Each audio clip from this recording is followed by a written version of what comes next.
नमस्कार दोस्तों, मैं इनके आप सभी का एक बार फिर से स्वागत करता हूं। टॉपिक है संश्लेषित रेसिव प्लास्टिक। ज़्यादा नहीं, 24 पॉइंट हैं, वन लीनियर है।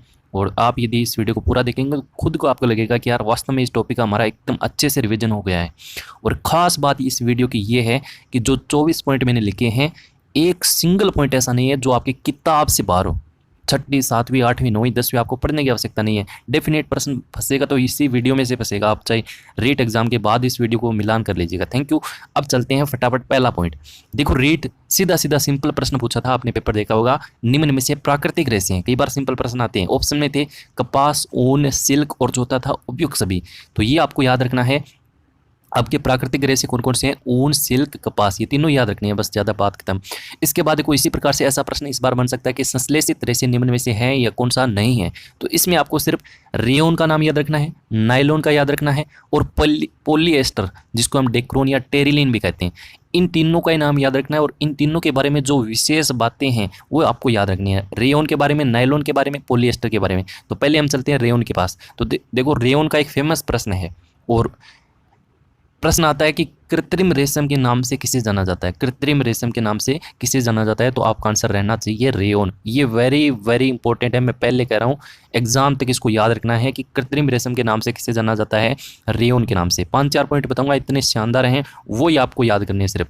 इसके बाद देखो, चौथा पॉइंट है, रेयोन के बारे में थोड़ा और विस्तृत पूछे तो ये आपकी किताब में साफ तौर पे लिख रखा है कि ये पुनः निर्मित सेल्यूलोज है। देखो, ऐसा प्रश्न आ जाए कि प्रथम पूर्णतया कृत्रिम संश्लेषित रेशा, देखो नीचे लिख रखा है मैंने, प्रथम पूर्णतया कृत्रिम संश्लेषित रेशा, तब आपको नायलॉन 66 का नाम करना है, ठीक है। लेकिन ऐसा पूछ लिया जाए कि पुनः निर्मित सेल्यूलोज, तब आपका आंसर बनेगा रेयोन। और ये किससे मिलकर बना होता है? तो इसमें हम क्या मिलाते हैं? विस्कोस, जो एक गाढ़ा पदार्थ होता है, किताब में दे रखा है, जिसमें NaOH और CS2 मिले हुए होते हैं। और उसमें हम क्या करते हैं? तनु H2SO4 मिलाकर रेयोन को प्राप्त करते हैं। तो थोड़ा सा आप विस्कोस के बारे में एक थोड़ा सा आइडिया जरूर रखिएगा कि NaOH प्लस CS2 इसका सूत्र होता है। विस्कोस एक गाढ़ा पदार्थ होता है और उसमें हम तनु H2SO4 मिलाकर ये रेयोन को हम प्राप्त करते हैं। तो ये हो गई रेयोन की बात, ज़्यादा इसमें कुछ है नहीं। अब देखो, रेयोन के साथ यदि हम कपास मिलाकर यूज करते हैं तो इनका उपयोग जो होता है वो आपकी चद्दरें और गलीचों में किया जाता है। कालीन, ये वर्ड दिया हुआ है आपकी किताब में, तो ये थोड़ा सा ध्यान रखना। बाकी ये इतना इंपॉर्टेंट नहीं है जितना ऊपर हमने पढ़ के आए हैं। 2-3 चीज़ें ऊपर पढ़ी हैं, वो सबसे ज़्यादा महत्वपूर्ण है। इसके बाद देखो, मैंने बताया आपको कि प्रथम पूर्णतया कृत्रिम संश्लेषित रेशा यदि आपसे पूछे तो वो आपको करना है नायलॉन 6। देखो, नायलॉन 6 अपने आप में बहुत महत्वपूर्ण है ना। तो इसके बारे में प्रश्न, कोई भी प्रश्न हमें छोड़ना नहीं है ना। तो एक बार प्रश्न ये पूछा था रीट ने लेवल फर्स्ट में कि इसके खोजकर्ता कौन थे नायलॉन के, तो वो थे आपके वोलेस केरोथर्स। तो फिर से रिपीट हो सकता है, एक बार थोड़ा सा जनरली आइडिया जरूर रखिएगा।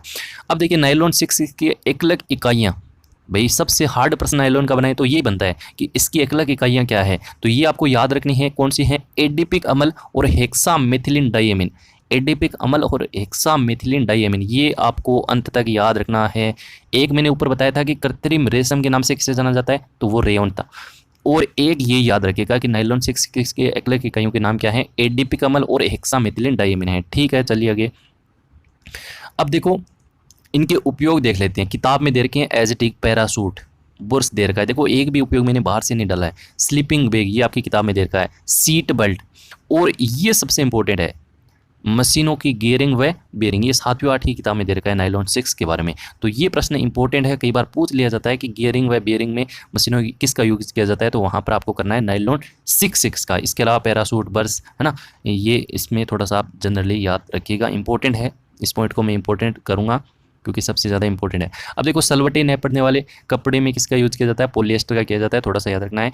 अब देखो, डेक्रोन और आपका क्या है, या टेरिलीन हम जिसको कहेंगे, उसकी एकलक इकाई आपको याद रखनी है। तो देखो, टे से टेरिलीन हो जाएगा, टे से आपका हो जाएगा टरथेलिक अम्ल, और एक हो जाएगा आपका इथिलीन ग्लाइकोल। थोड़ा सा आपको दिख नहीं रहा हो तो थोड़ा सा जूम कर लीजिएगा, मेरे से तो शायद यहीं इतना ही होगा क्योंकि छोटे छोटे पॉइंट हैं, मेरे ख्याल से समझने के लिए काफ़ी है।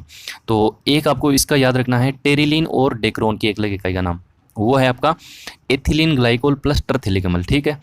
अब देखो, आगे है आर्लोन के बारे में। तो वैसे तो आप सब लोग जानते हैं इसका उपयोग जो होता है वो गर्म कपड़े जो होते हैं, ऊनी वस्त्र होते हैं, उनमें किया जाता है। लेकिन ये जो PAN आप देख रहे हैं, इसमें PAN का मतलब होता है पॉली एसीटोनाइट्राइल। की जगह एन की जगह वो साइनाइड वगैरह दे देता है, तो थोड़ा सा आप याद रखिएगा, पॉली आपका हो जाएगा एसीटोनाइट्राइल, ठीक है। इसके बाद देखो टेरिकोट, ये याद रखना है टेरिकोट। इसमें क्या होता है, पॉलिएस्टर प्लस कपास मिलाकर इसका यूज़ किया जाता है। मतलब टेरिकोट के कपड़े वगैरह आप देखते हो, टेरिलीन भी इसी प्रकार से पॉलिएस्टर के साथ यदि ऊन को मिला देते हैं तो टेरिलीन। कई बार सीधा प्रश्न आ जाता है, ऑब्जेक्टिव आपने हल किए होंगे, जैसे टेरिकोट, निम्न में से टेरिकोट है, ऑप्शन है पॉलिएस्टर प्लस कपास, पॉलिएस्टर प्लस ऊन, है ना, इस तरीके से। तो देखो कंफ्यूज नहीं होना है आपको। टेरिकोट में क्या आ रहा है, कैसे आपको लिंक करना है कपास। टेरिकोट में क्या है, कै है, कैसे आपको लिंक करना है कपास। यानी पॉलिएस्टर में यदि हम कपास को मिलेंगे तो वो आपका टेरिलिन हो जाएगा। तो सीधा आपका बच गया कौन सा, आपका टेरिलिन बच गया, तो सीधा हो जाएगा आपका पॉलिएस्टर में ऊन मिलेगा तो हो जाएगा टेरिलिन। ठीक है। अब देखो अपने सिलेबस में दे रखा है कृत्रिम रेशों के गुणधर्म, तो ये इतना ज़्यादा महत्वपूर्ण है ही नहीं, आप सब लोग जानते हैं कृत्रिम रेशों, संश्लेषित रेशों के जो गुणधर्म होते हैं वो चमकदार होते हैं, सस्ते होते हैं, जल्दी धुलते हैं, जल्दी सूखते हैं ना, तो यहाँ से कोई प्रश्न नहीं बनेगा। अब देखो अगला है 13वां पॉइंट, जैव निम्नकरणीय और दूसरा है जैव अनिम्नकरणीय। कई बार सीधा प्रश्न पूछ लिया जाता है कि निम्न में से कौन सा जैव निम्नकरणीय है या नहीं है। तो ये देखो इसकी परिभाषा ही आपको पता होना चाहिए। ए लगा है ना, जैव अनिम्नकरणीय, ए का मतलब नहीं, जो जल्दी से अपघटित नहीं होते हैं वो अजैव निम्नकरणीय हो गए, है ना। तो इसमें आपका क्या हो जाएगा, धातु हो गई, प्लास्टिक हो गई, थैलियाँ हो गई, आपने देखे होंगे ये बहुत जल्दी से अपघटित नहीं होते हैं, होते तो हैं लेकिन फिर भी काफ़ी लंबा समय लग जाता है। तो सीधा प्रश्न आ जाता है कि बार निम्न में से अजैव निम्नकरणीय नहीं है, 3 इनमें से दे देंगे, 1 नीचे वाले में से देंगे, है ना। तो थोड़ा सा ध्यान रखना, ये किताब में लिखा हुआ है। तो जैव निम्नकरणीय में क्या होंगे, जो जल्दी अपघटित होंगे, जैसे सब्जी है, फल है, कागज है, कपड़ा है, वगैरह वगैरह, ये सब होंगे। अब देखो 15वां पॉइंट क्या है, वेरी वेरी इंपॉर्टेंट, 15, 16 और 17 ये तीनों ही महत्वपूर्ण है, बेकेलाइट, मेलेमाइन और टेफ्लॉन। बेकेलाइट, मेलेमाइन, टेफ्लॉन, तीनों की एक एक बातें ही इंपॉर्टेंट है, वो याद रखनी है। जैसे बेकेलाइट, तो बेकेलाइट का उपयोग ज़्यादातर किस में किया जाता है, बर्तनों के जो हत्ते होते हैं, स्विच वगैरह होते हैं, उनमें किया जाता है। ये बहुत बार प्रश्न आ गया कि बर्तनों के जो हत्ते होते हैं, कुकर गैस, कुकर जो होता है, प्रेशर कुकर, उसके जो हत्ते होते हैं वो किसके बने होते हैं, है ना। तो वो बेकेलाइट के बने होते हैं। क्यों, क्योंकि ये ताप और ऊष्मा का क्या होता है, कुछ अलग होता है, ज़्यादा इफेक्ट इस पर नहीं पड़ता है, इसलिए तो इसके बने होते हैं। तो ये कैसा है, ज़्यादा ताप देंगे तो ये जल्दी से पिघलेगा नहीं, इसलिए इसको ताप दृढ़ कहा जाता है या थर्मोसेटिंग कहते हैं। बस इतना याद रखना है, बेकेलाइट के बारे में ज़्यादा और प्रश्न बनने का संभावना नहीं है, और बनेगा तो नीचे आ जाएगा, है ना। इसकी जो एकलक इकाइयाँ वो मैं आपको याद करवा दूंगा।